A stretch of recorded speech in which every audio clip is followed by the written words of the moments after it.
লীলা কীর্তনে গতবার চতুর্থ নাম্বার সন্তান রূপে যখন জন্মগ্রহণ করলেন মা কমলা দেবী স্বামী রাম কানাইকে নিভৃতে আপন মনে ডেকে নিয়ে সন্তানকে তার হাতে তুলে দিয়ে বললেন, ওগো তোমার কাছে আমার কথা দিয়েছিলাম, একটি সন্তান ভগবানের কাছে প্রেরণ করব। এই নাও, তার নাম রাখা হবে লোকনাথ, অনাথেরই নাথ লোকনাথ ব্রহ্মচারী।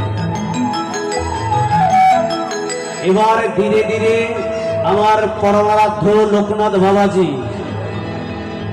11 বৎসর যখন অতিক্রম করলেন, 11 বৎসরে যখন উপনীত হলেন,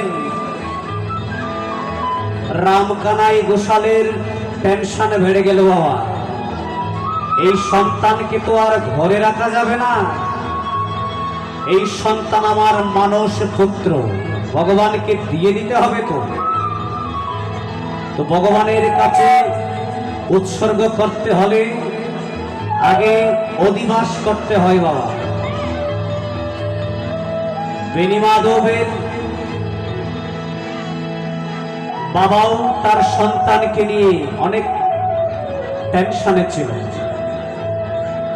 লোকনাথ বাবাজির পিতা যখন রামকানাই গোসাল গ্রামের এক পণ্ডিতজির কাছে গেলেন, পণ্ডিতজির নাম ছিল ভগবান গাঙ্গুলি। ভগবান গাঙ্গুলি ছিলেন অন্তর্যামী পণ্ডিত। রামকানাই গোসাল ছেলের হাত ধরে ভগবান গাঙ্গুলির কাছে নিয়ে গিয়ে বললেন, গুরুদেব, এই সন্তানকে ভগবানের কাছে প্রেরণ করব, কি করতে হবে আপনি শাস্ত্র মতে আমাকে উপদেশ দিন। ভগবান গাঙ্গুলি বললেন, বৈশাখ মাসের অমুক তারিখে তোমার পুত্রের উপনয়নের ব্যবস্থা করা হোক। একটা তারিখ নির্ধারণ করে দিলেন। সেই তারিখ অনুযায়ী রামকানাই গোসাল গ্রামের সকলকে নিমন্ত্রণ করে এলেন। বড় একটা যাগযজ্ঞের আয়োজন করলেন। অংশ নিলেন বেণীমাধব, লোকনাথ ব্রহ্মচারীজির ছোটবেলার সঙ্গে। দুজনকে উপনয়ন করানো হলো। এই যে আপনারা যেমন এখানে সমাবেত হয়েছেন, ঠিক সেইভাবে মায়েরা, দিদিরা, বাবারা সবাই উপনীত হয়েছেন। সবার মনে একটা দুশ্চিন্তা, দুটি ছোট বালক আজকে বাবা মাকে ছেড়ে ভিক্ষার ঝুলি কাঁধে নিয়ে চলে যাবে। কার পুত্রকে সেবা দিতে চাইবে বলুন?